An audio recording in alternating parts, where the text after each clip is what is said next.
رمضان ہے مومنوں کے دل کا اجالا شان رمضان.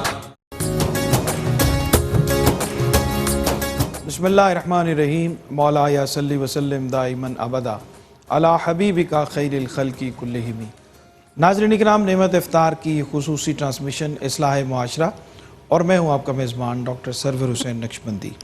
گفتگو کا آغاز ہم کرتے ہیں، اپنے پروگرام کا آغاز کرتے ہیں ایک حدیث مبارکہ سے، اور آج دو بہت چھوٹی چھوٹی سی حدیث آپ کی خدمت میں رسول اللہ صلی اللہ علیہ وسلم کی پیش کرنی ہے، جن کا تعلق ہماری اصلاح کے ساتھ ہے. اور چونکہ اصلاح معاشرہ کے تناظر میں ہم مختلف ٹاپکس پر بات کر رہے ہیں، مختلف جہاد پر اور مختلف زاویوں سے معاشرے کی اصلاح کی بات کر رہے ہیں، تو اس تناظر میں یہ جو احادیث مبارکہ ہیں یہ بھی اسی سے تعلق رکھتی ہیں. رسول اللہ صلی اللہ علیہ وسلم نے فرمایا، دعاؤں کی قبولیت کے حوالے سے پوچھا گیا آپ سے کہ دعائیں کیسے قبول ہوتی ہیں، کس طرح دعا قبول ہو سکتی ہے، تو آپ نے ایک مختصر سا نسخہ اس کا بیان فرمایا. آپ نے فرمایا کہ اطب کسبک تستجاب دعوتک، اپنی کمائی کو پاک کر لو تو تمہاری دعائیں قبول ہو جائیں.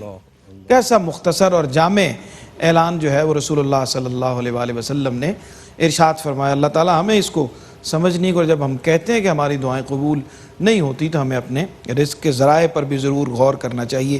ایک اور چھوٹی سی حدیث مبارکہ میں چاہتا ہوں کہ آپ کی خدمت میں رکھوں. حضور نے فرمایا، اذ لم تستحی فاصنع ما شئت، اگر تمہارے اندر حیا باقی نہ رہے تو پھر تمہارا جو دل چاہے کرو. یہ وہ آخری بات ہوتی ہے جو کوئی آپ سے محبت کرنے والا کہتا ہے کہ ٹھیک ہے، اس کو اس کے حال پہ چھوڑ دیا جائے، تو یہ کسی بھی تربیت کے مرحلے میں وہ آخری نقطہ ہوتا ہے جو بیان کیا. تو حیا کے معاملے میں رسول اللہ صلی اللہ علیہ وسلم نے فرمایا کہ جب تمہارے اندر یہ باقی نہ رہے تو پھر تمہارا جو دل چاہتا ہے وہ کرو. اللہ تعالی ہمیں عمل کی توفیق دے. گفتگو کا آغاز کرتے ہیں مہمانوں کے تعارف سے، اور سب سے پہلے موضوع آپ کو بتاتے ہیں. جہالت آج کا ہمارا موضوع ہے، اور جہالت کے امور سے ہمارا معاشرہ بحیثیت مجموعی بھرا پڑا ہے.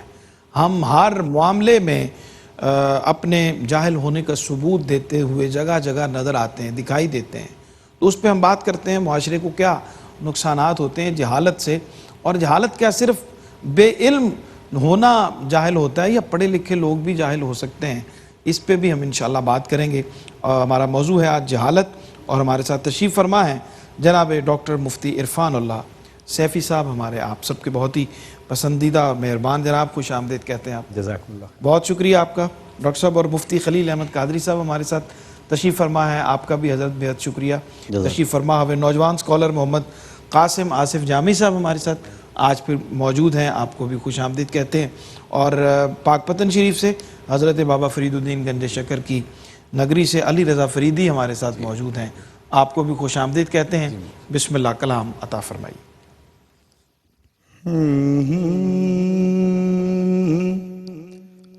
جو بھی بچھڑا ہے محمد سے بہت رویا ہے، جو بھی بچھڑا ہے محمد سے بہت رویا ہے، ٹوٹ کر رویا تنا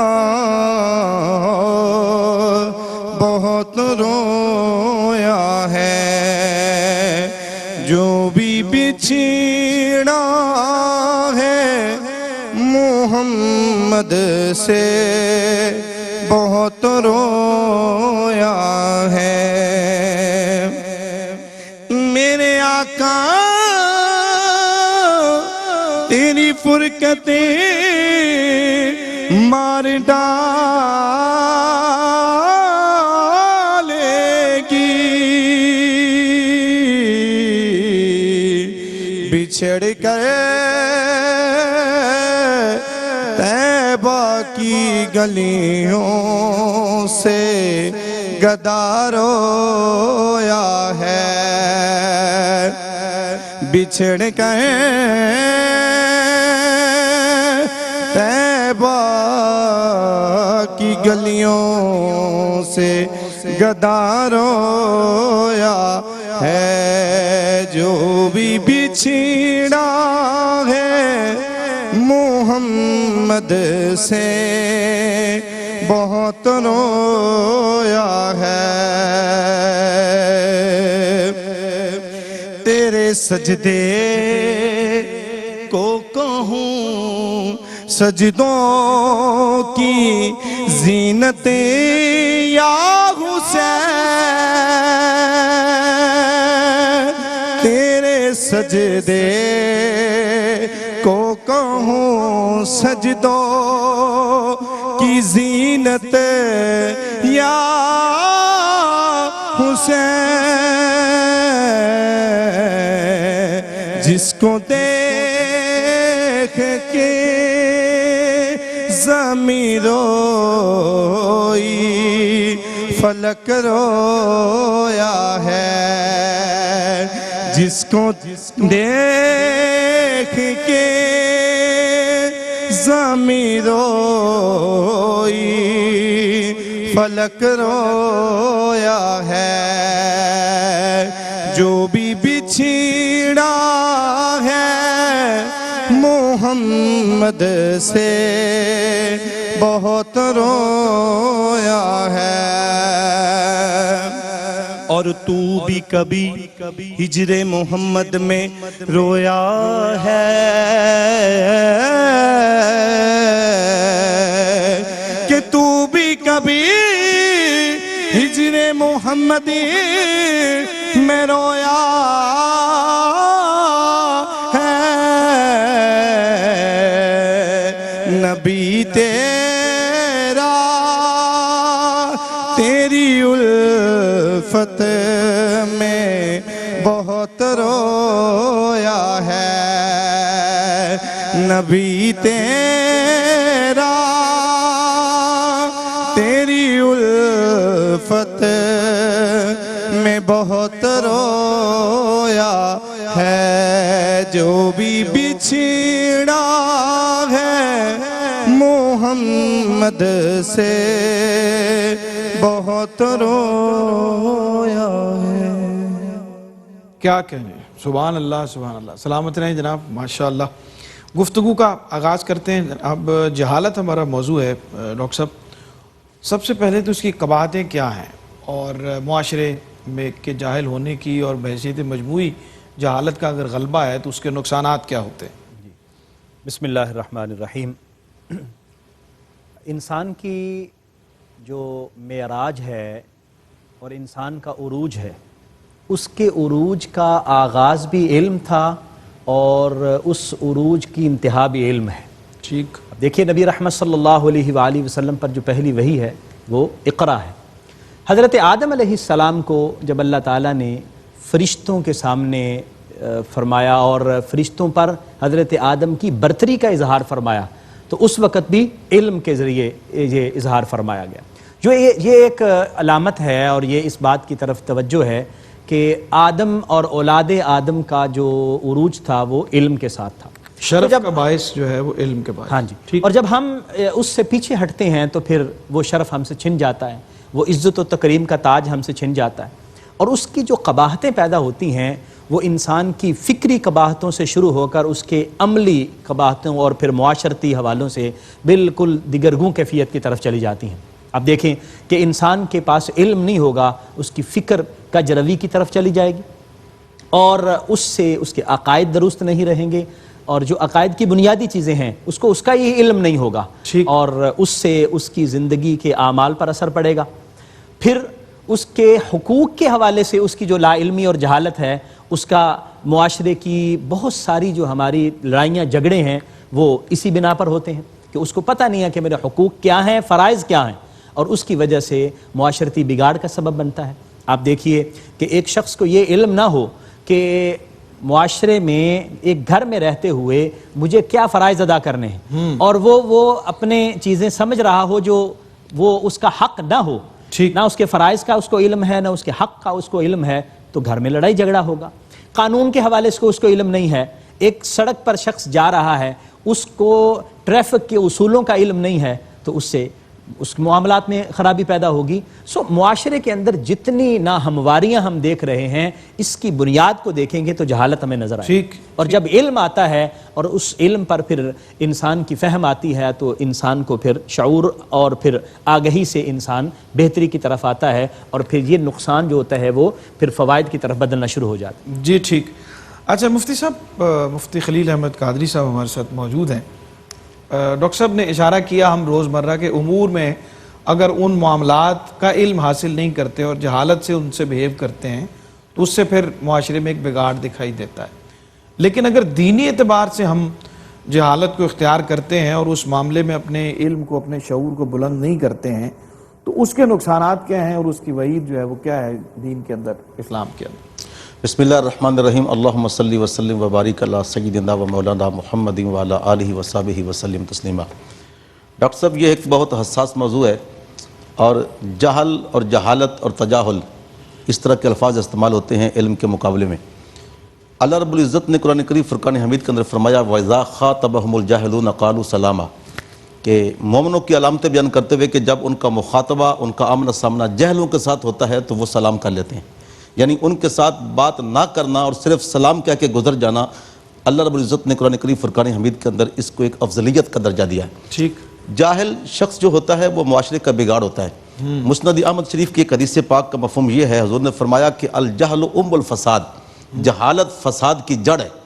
اس کو ام الفساد کہا گیا. تمام فسادات جہالت سے پیدا ہوتے ہیں اور جاہل شخص کے ساتھ جھگڑا کرنے سے اور گفتگو کرنے سے بھی روکا گیا، بلکہ کریم آقا صلی اللہ علیہ وسلم کا فرمان ذیشان جو مسند احمد شریف کے اندر موجود ہے اور حدیث پاک میں حضور نے ارشاد فرمایا کہ جو کوئی شخص خاموش ہو جائے کسی جاہل کے سامنے حالانکہ وہ حق پر ہے تو فرمایا میں جنت کے اطراف میں اس کے لیے گھر کی ضمانت دیتا ہوں. اللہ اکبر. یعنی اس قدر علم اور جہالت کے مقابلے سے روکا گیا ہے کہ انسان جو ہے وہ جہالت کا علم کے ساتھ مقابلہ نہ کروائے. بالکل. اور جیسے اشارہ فرما رہے تھے قبلہ ڈاکٹر صاحب بھی کہ اللہ رب العزت نے جب آدم علیہ السلام کو فضیلت اور برتری دی، اب یہاں چیز یہ ہے کہ فرشتوں سے پہلے اقرار کروایا قالوا سبحانک لا علم لنا الا ما علمتنا.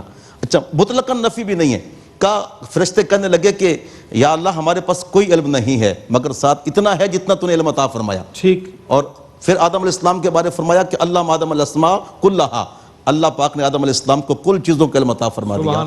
اچھا پھر یہ علم کا لفظ جو ہے نا مذہبی طور پر دو جگہوں پہ استعمال ہوتا ہے. جہل کا لفظ کبھی جہل علم کے مقابلے میں آتا ہے، کبھی جہل اسلام اور روشنی کے مقابلے میں آتا ہے. ٹھیک. اب دیکھیے عرب کا ایک پڑھا لکھا شخص تھا ابو جہل، اس کا نام عمرو بن ہشام تھا. وہ جہل تو تھا نہیں لیکن جب اس نے دین اسلام کی حقیقت کو سمجھنے سے آر محسوس کی تو اللہ رب العزت نے حضور کی زبان سے اسے ابو جہل کہلوایا. تو کبھی کبھی جہل کا لفظ ظاہری علم سے ہٹ کر اس علم کے مطابق بھی استعمال ہوتا ہے جو علم معرفت نہ دیتا ہو اور حقیقت میں انسان کو پہنچاتا نہ. بالکل ٹھیک، بالکل ٹھیک. ناظرین کرام، لا علمی اور جہالت کی وجہ سے بہت سارے بنے بنائے کام جو ہیں وہ بگڑ جاتے ہیں. اس پر بات کرتے ہیں. بریک سے جب واپس آتے ہیں تو قاسم صاحب سے اس حوالے سے رہنمائی لیتے ہیں. ہمارے ساتھ رہیے. لوٹتے ہیں ایک چھوٹے سے وقفے کے بعد.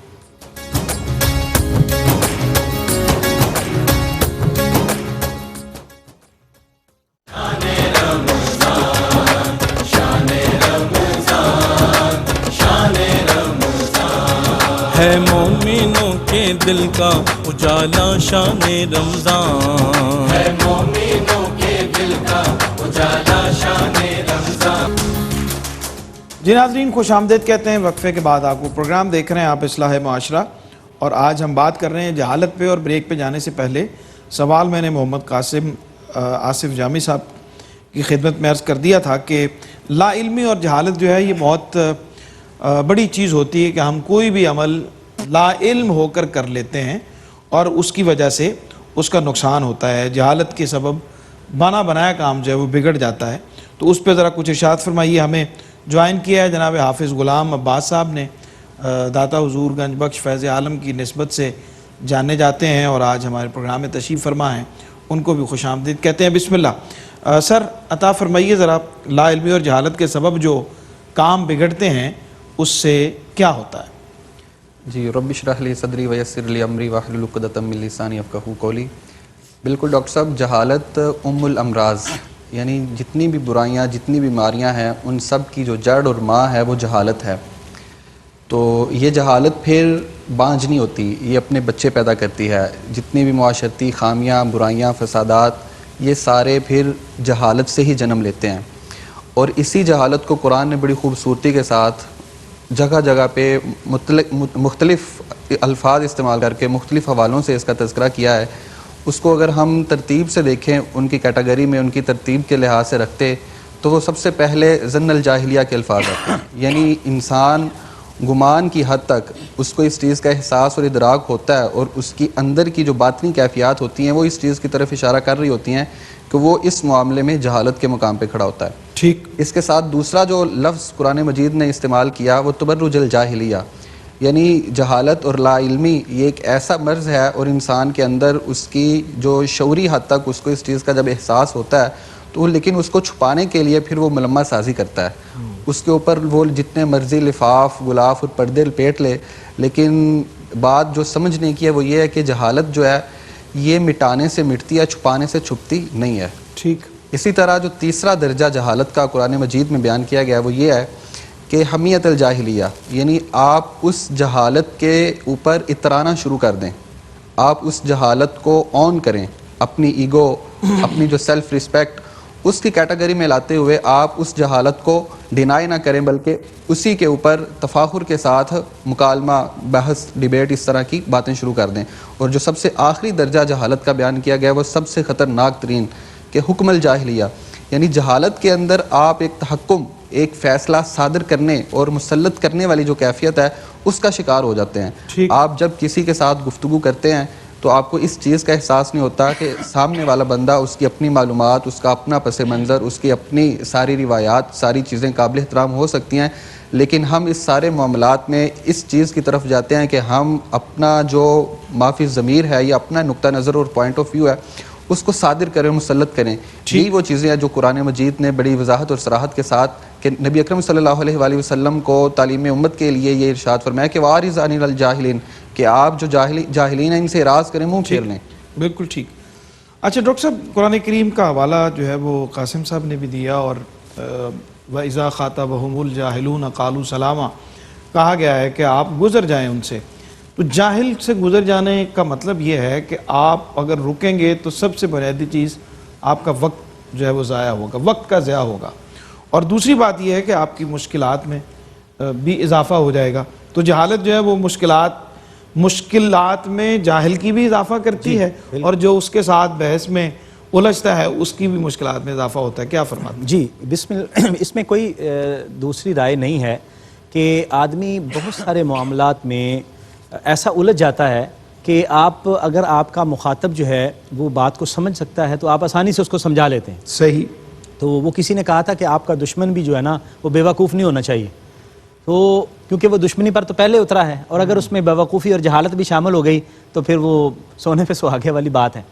تو چونکہ اس کو علم نہیں ہے، اور اس لا علمی کی وجہ سے وہ جو کام کر رہا ہے وہ اپنے آپ کو درستی سمجھ رہا ہے. صحیح. قرآن نے اسی وجہ سے یہ جو اذا خاطبہم الجاہلون قالوا سلاما ہے، یا جامی صاحب جس طرح بتا رہے تھے اعرض عن الجاہلین، جاہلوں سے اعراض کرو، اس کا مقصد ہی یہ ہے کہ اس سے انسان کا وقت بھی ضائع ہوگا، اور دوسرا مسئلہ یہ ہے کہ اس کو بھی کوئی فائدہ ہونے والا نہیں ہے کہ آپ اس کے ساتھ جتنی بھی ڈیبیٹ کریں، جو بھی اس کو سمجھائیں، وہ اپنی جگہ پر قائم رہے گا. اور اس کا ایک تیسرا اور نقصان بھی ہوگا کہ جو مخاطب ہے، دیکھنے والا، وہ سمجھے گا کہ یہ کوئی بڑا اہم آدمی ہے جس کو اتنا وقت دیا جا رہا ہے اور اس کو اتنے زیادہ اہمیت دی جا رہی ہے. اور جب آپ اس کو کوئی بودر ہی نہیں کریں گے اور اس کو اہمیت ہی نہیں دیں گے تو اس سے اس کو بھی احساس ہوگا کہ میں ابھی اس قابل ہی نہیں ہوں کہ مجھے کوئی ٹائم دے، مجھے اس جگہ پر آنا چاہیے. ہمارے معاشرے کے اندر جہالت کو بہت زیادہ اہمیت دی جانے کی وجہ سے جاہلوں کا بھی اضافہ ہوتا جا رہا ہے. اور جو آپ نے انٹرو میں بات فرمائی تھی کہ بعض ایسے لوگ بھی ہمیں دیکھنے کو ملتے ہیں کہ پڑھے لکھے بھی ہیں، ظاہری طور پر علم ہے، ڈگریاں بھی ان کے پاس موجود ہیں، لیکن وہ ڈگریاں ایسے ہی ہیں جیسے آپ سمجھ لیں کہ کسی جانور کے اوپر، گدھے کے اوپر کتابوں کا لاد دینا، کیونکہ اس کا ان کو فائدہ ہی نہیں. اور قرآن نے اس کی مثال بیان فرمائی اہل کتاب، خاص طور پر یہود کی مثال دیتے ہوئے کہ ان کی مثال ایسے ہی ہے کہ جیسے ایک گدھے کے اوپر کتاب لاد دینا. اب وہ اہل کتاب تو ہیں لیکن اس اہل کتاب کے ہونے کا کیا فائدہ ہے جب اس سے علم کے موتی حاصل نہیں کرتے؟ وہ جہالت کی جہالت ان کے اندر موجود ہے. سو اہل کتاب نام کہلوا لینا یہ کافی نہیں ہے، بلکہ اس سے استفادہ کر کے اپنی جہالت کو دور کرنا ضروری ہے، ٹھیک، تاکہ اس کے معاشرے میں بہتر اثرات ہوں، انسان کے اپنی طبیعت پر بہتر اثرات ہوں. اور یہی وجہ ہے کہ ہمیں معاشرے سے ان چیزوں کو دور کرنے کے لیے صرف ڈگریاں اپنے نام کروا لینا کافی نہیں ہے، بلکہ جو علم کے اثرات ہیں وہ ہمارے قول اور فعل کے اندر نظر آنے چاہیے، تاکہ ہمارا معاشرہ محسوس ہو کہ یہ واقعتاً پڑھا لکھا معاشرہ ہے. وگرنہ ڈگریاں تو ہم روز لے رہے ہیں لیکن اس سے معاشرے میں بگاڑ آ رہا ہے، اس میں سدھار نہیں آ رہا. تو سدھار کی ضرورت ہے ہمیں. اچھا مفتی صاحب، ہم یہ دیکھتے ہیں کہ لڑائی جھگڑے اور معاملات کے بگاڑ میں جو بنیادی محرک ہوتا ہے وہ جہالت ہی ہوتی ہے. اگر اس معاملے کو شعور کے ساتھ ہینڈل کیا جائے تو بہت سارے مسائل سے بچا جا سکتا ہے. تو یہ جو بدتمیزی ہوتی ہے، بد تہذیبی ہوتی ہے اور بد کلامی ہوتی ہے، اس کے پیچھے بھی جہالت ہی ہوتی ہے. کیا فرماتے ہیں اس حوالے سے؟ حقیقت میں بات یہ ہے کہ شریعت کے اندر دونوں مزاج پائے جاتے ہیں. کسی بھی جاہل شخص سے مخاطبت کرتے ہوئے اسے سمجھانے میں تو حرج نہیں ہے، لیکن یہ اس وقت تک ہے جب تک کہ وہ سمجھنے کی کوشش کرے. ٹھیک. اگر وہ کوشش نہیں کرتا تو پھر اس سے سلام کرنے کا، یعنی اس کو سلام متارکت، یعنی اس سے جدا ہونے کا سلام کر کے رخصت ہو جانے کا حکم. قرآن کریم فرقان حمید نے حضور سے ڈائریکٹلی خطاب فرمایا وَأَعْرِضْ عَنِ الْجَاهِلِينَ، سورہ اعراف کے اندر، اے نبی محتشم آپ جہل لوگوں سے معارضہ فرما لیجئے، اپنی توجہ ہٹا لیجئے. اب حضرت سیدنا نعمان بن مقرن فرماتے ہیں، حدیث پاک کے اندر آتا ہے، فرماتے ہیں بینما نحن عند رسول اللہ، ہم رسول اکرم صلی اللہ علیہ وسلم کی بارگاہ میں موجود تھے کہ دو بندوں کے اندر جھگڑا ہو گیا، اور فرماتے ہیں کہ ایک بندے نے دوسرے کو گالی گلوچ کرنا شروع کر دیا. ٹھیک. لیکن دوسرا بندہ جو تھا وہ اس کے سامنے گفتگو نہیں کر رہا تھا، تو اس نے آخر میں یہ کہا کہ تجھ پر سلام ہو، اور رخصت ہونے لگا.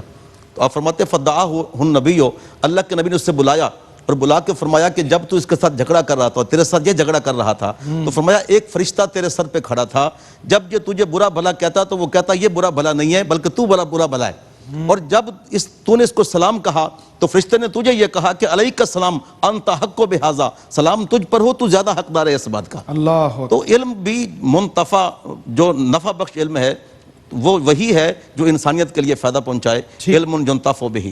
بالکل ٹھیک. حافظ غلام عباس صاحب ہمارے ساتھ تشریف فرما ہیں اور ان سے کلام شامل کرتے ہیں. بسم اللہ جناب، عطا فرمائیے.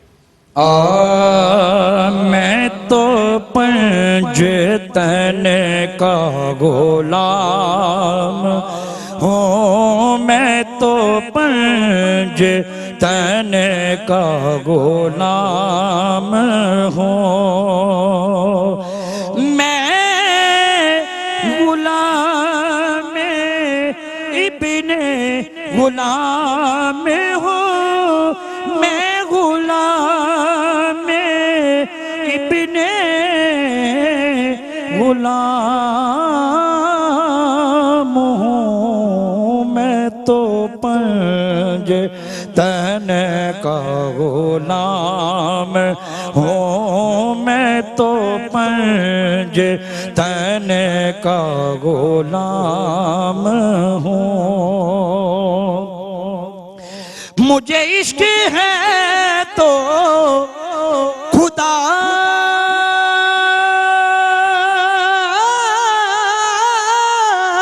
سے ہے،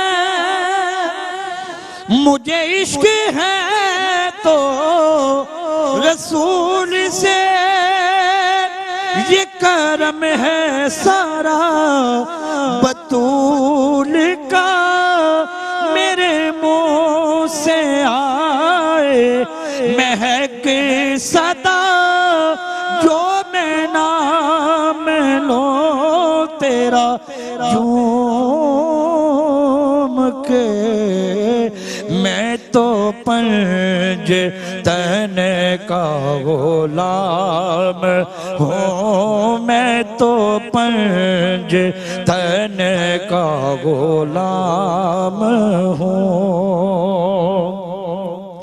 ہوا کیسے تن سے وہ سری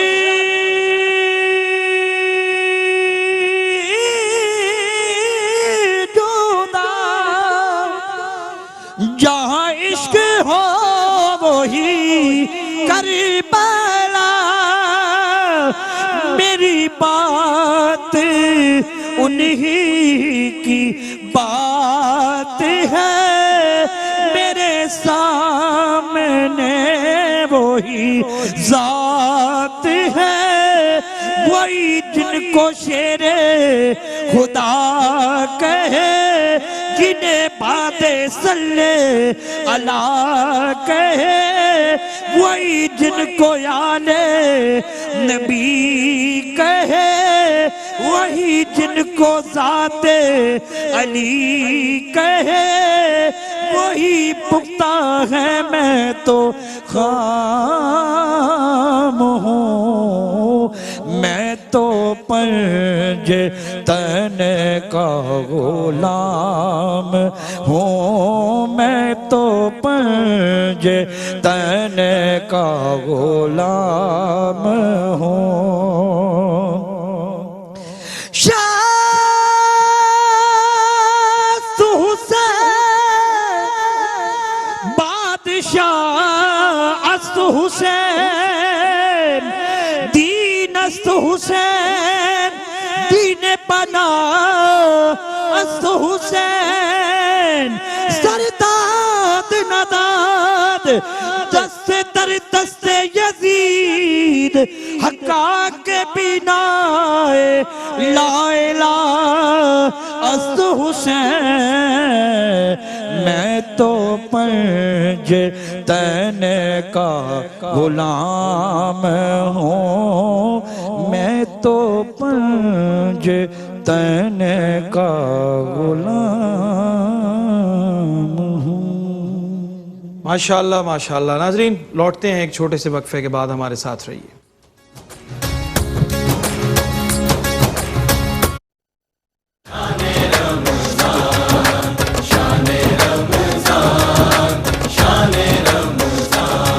ہے مومنوں کے دل کا اجالا شان رمضان ہے مومنوں کے دل کا اجالا شان رمضان. جی ناظرین خوش آمدید کہتے ہیں وقفے کے بعد آپ کو. پروگرام دیکھ رہے ہیں آپ اصلاح معاشرہ، اور آج جہالت کے پرسپیکٹیو سے ہم بات کر رہے ہیں، اس کے مختلف زاویوں سے اور اس کی مختلف جہات پہ. اور محترم قاسم آصف جامی صاحب، ایک بہت اہم پہلو ہے اس حوالے سے کہ ہم فرق دیکھتے ہیں ایک پڑھے لکھے انسان کے طرز زندگی میں اور ایک ان پڑھ کے طرز زندگی میں.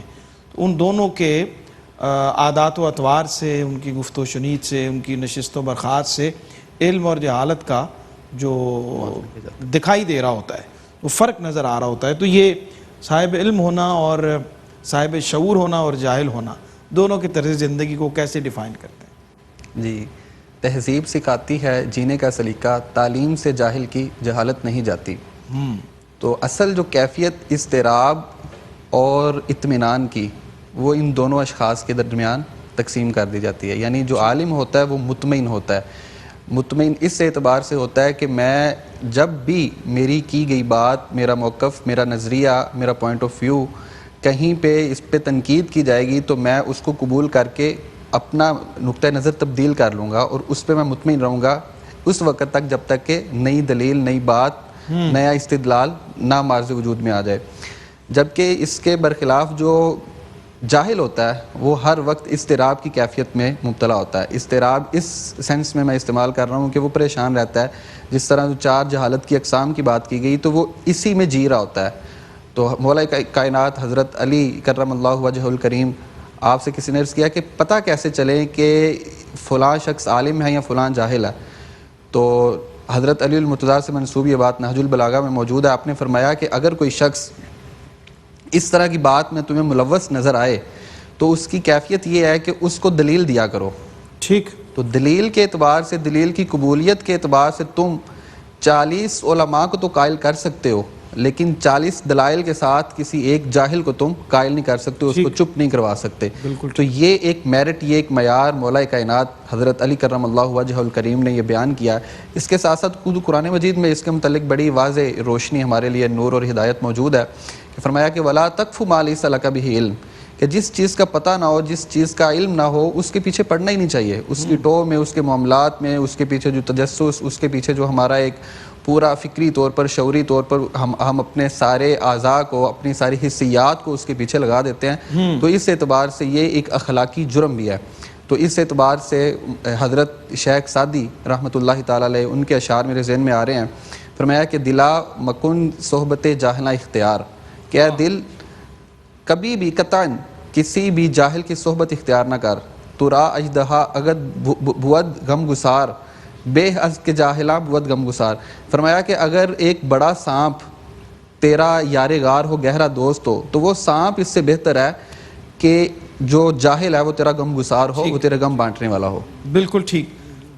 پیغام ڈاکٹر صاحب عطا فرما دیں آج کی اس گفتگو. جی، آج کی اس گفتگو کا خلاصہ اگر میں عرض کر دوں تو وہ یہی ہے کہ آدمی کو سب سے پہلے تو یہ احساس اپنے اندر اجاگر کرنا ہے کہ مجھے اس چیز کا علم نہیں ہے. ٹھیک. اور یہ بہت زیادہ ضروری ہے. تسلیم کرنا ہے، تسلیم کر لینا چاہیے اپنی لا علمی کو قبول کرنا ہے. اور پھر اگر ہم نبی کریم صلی اللہ علیہ وسلم کی حدیث مبارکہ کو دیکھیں نا، جو حضور نے فرمایا من یرید اللہ بہ خیرا یفقہہ فی الدین، کہ اللہ جس کے ساتھ خیر کا ارادہ فرماتا ہے اسے دین کی سمجھ عطا فرماتا ہے، دین کا علم اس کو نصیب ہو جاتا ہے. تو اس کا مطلب ہے کہ خیر اسی شخص کے گرد گھومتی ہے جس کے پاس علم ہے، اور جاہل خیر سے محروم ہو جاتا ہے. ٹھیک. اور پھر هل یستوی الذین یعلمون والذین لا یعلمون، برابر نہیں ہے. اور اللہ تبارک و تعالیٰ کی خشیت بھی اسی کو نصیب ہوگی جو اہل علم ہے. انما یخشی اللہ من عبادہ العلماء، تو اہل علم ہی خشیت حاصل کر پاتے ہیں.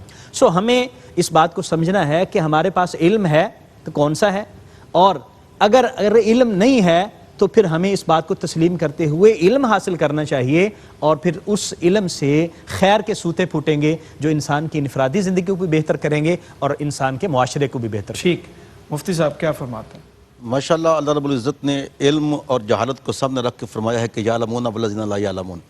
سب سے بڑا پیغام یہ ہے کہ انسان اہل علم کی قدر کرے، کیونکہ حضور نے ارشاد فرمایا ہے کہ اللہ تعالیٰ قیامت کے قریب علم کو نہیں اٹھائے گا بلکہ علماء کو اٹھائے گا. پھر لوگ جہلوں کے پاس جائیں گے، سوال پوچھیں گے، وہ جواب دیں گے. ابو دردہ رضی اللہ عنہ کا حدیث پاک بڑی جامع ہے. آپ فرماتے ہیں کہ میں حضور کے سواری کے پیچھے بیٹھا ہوا، حضور نے مجھے فرمایا یا ابو دردہ کن عالما او متعلما او متابعا او محبا ولا تکن الخامس فتہلک.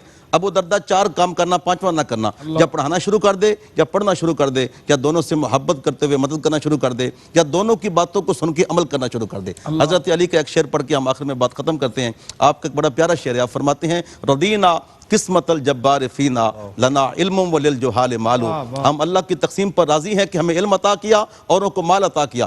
پھر فرماتے ہیں فَإِنَّ الْمَالَ يَفْنِي عَنْ قَرِيبٍ وَإِنَّ الْعِلْمَ بَاقٍ لَا يَزَالُ. مال تو بہت جلدی فنا ہو جائے گا لیکن علم ایسا باقی رہنے والا ہے جسے کبھی زوال نہیں آئے. کیا کہہ رہے ہیں؟ سبحان اللہ سبحان اللہ. جی قاسم صاحب، آپ بھی مختصر کوئی پیغام جو ہے وہ بتا دیں. علم کے حوالے سے سب سے بڑا پیغام یہی ہے کہ انسان علم کو قبول کرنے والا بن جائے. انسان کے اندر یہ احساس، یہ جذبہ پیدا ہو کہ میں جس چیز کو درست سمجھتا ہوں وہی حرف آخر نہیں ہے، بلکہ اس کے مقابلے میں جب دلیل مضبوط ہو.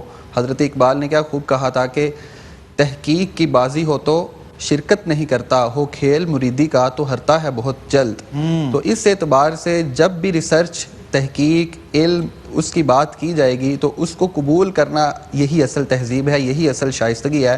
اور اسی کے متعلق ہمیں اپنی آنے والی نسلوں کو یہ پیغام دینا چاہیے کہ ایک سچے طالب علم کی حیثیت سے اگر ہم اس دنیا سے چاہیں اور ہمارا ایمان، ہمارا عقیدہ، ہمارے دنیاوی معاملات، ہمارے آئلی معاملات، ہمارے معاشرتی معاملات، وہ سارے اسی میرٹ پہ پورے اترتے ہوں جو علم، اور وہی علم جو قرآن و حدیث کا، قرآن و سنت کا علم ہے، اسی سے روشنی لیتے ہیں، تو ہم ایک بہت اچھا پیغام اور بہت اچھا معاشرہ تشکیل دے سکتے ہیں. بالکل ٹھیک. بہت شکریہ جناب ڈاکٹر مفتی عرفان اللہ سیفی صاحب، جناب مفتی خلیل احمد قادری صاحب، جناب محمد قاسم، آصف جامی صاحب اور جناب حافظ غلام عباس صاحب. آپ سے کلام ہم ابھی تھوڑی دیر میں لیتے ہیں. میں یہ چند اشعار آپ کی خدمت میں عرض کرتے ہوئے، شعراء افاق اشعار ہیں، مجھے بھی بہت پسند ہیں اور ہمیشہ اچھا لگتا ہے ان اشعار کو پڑھنا جناب محسن نقوی مرحوم کے، کہ چہرہ ہے کہ انوار دو عالم کا صحیفہ، آنکھیں ہیں کہ بحرین تقدس کے نگی ہیں، ماتھا ہے کہ وحدت کی تجلی کا ورق ہے، عارض ہیں کہ والفجر کی آیت کے امی ہیں،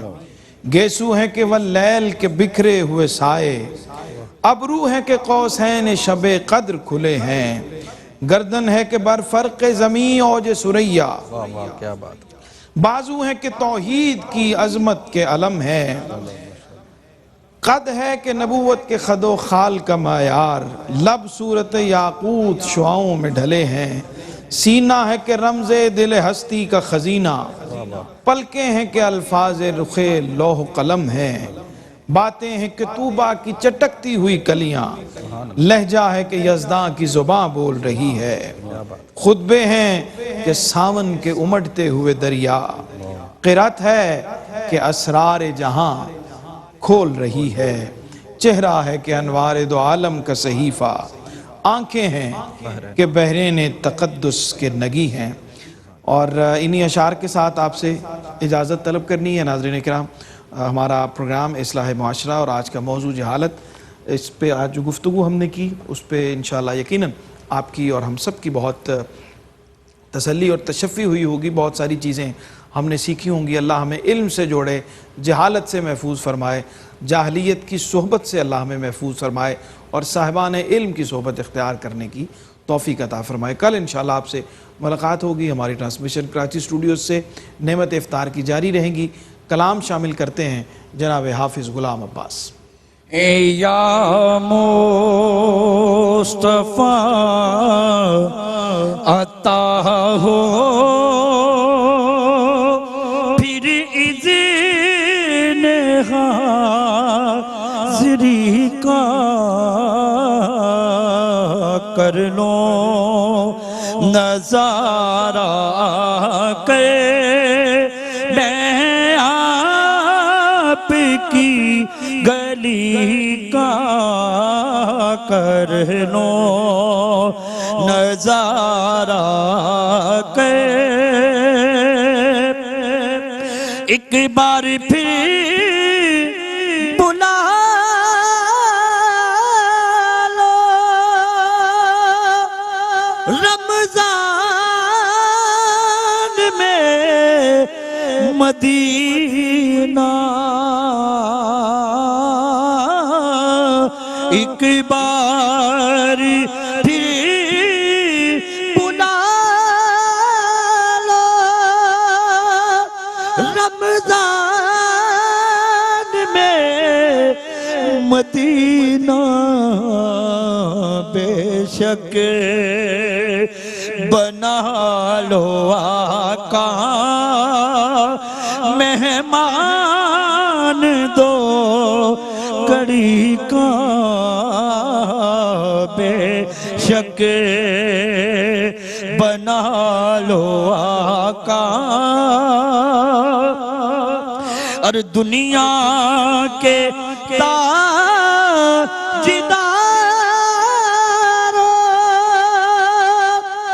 تم سے مجھے غرض کیا، دنیا کے تاجدارو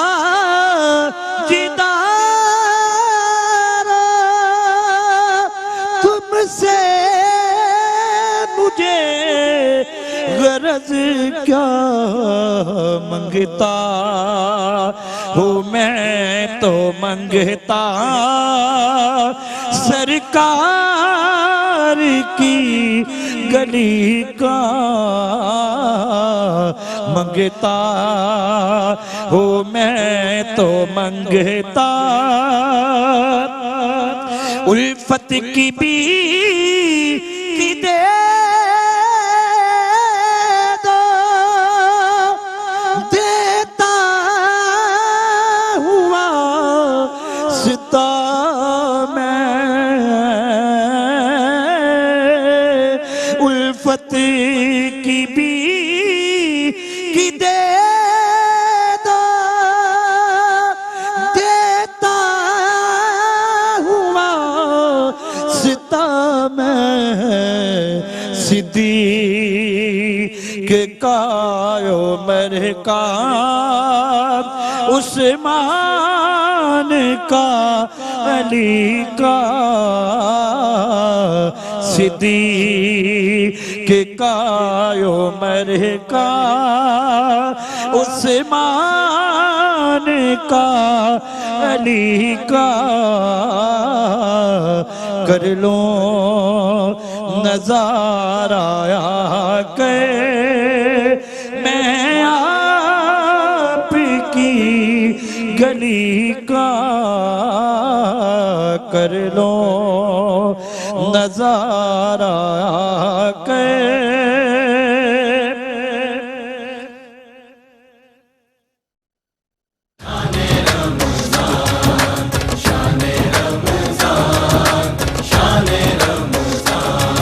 ہے مومنوں کے دل کا اجالا شان رمضان ہے مومنوں کے دل کا اجالا شان رمضان شان أعوذ بالله من الشيطان الرجيم أعوذ بالله من الشيطان الرجيم بسم الله الرحمن الرحيم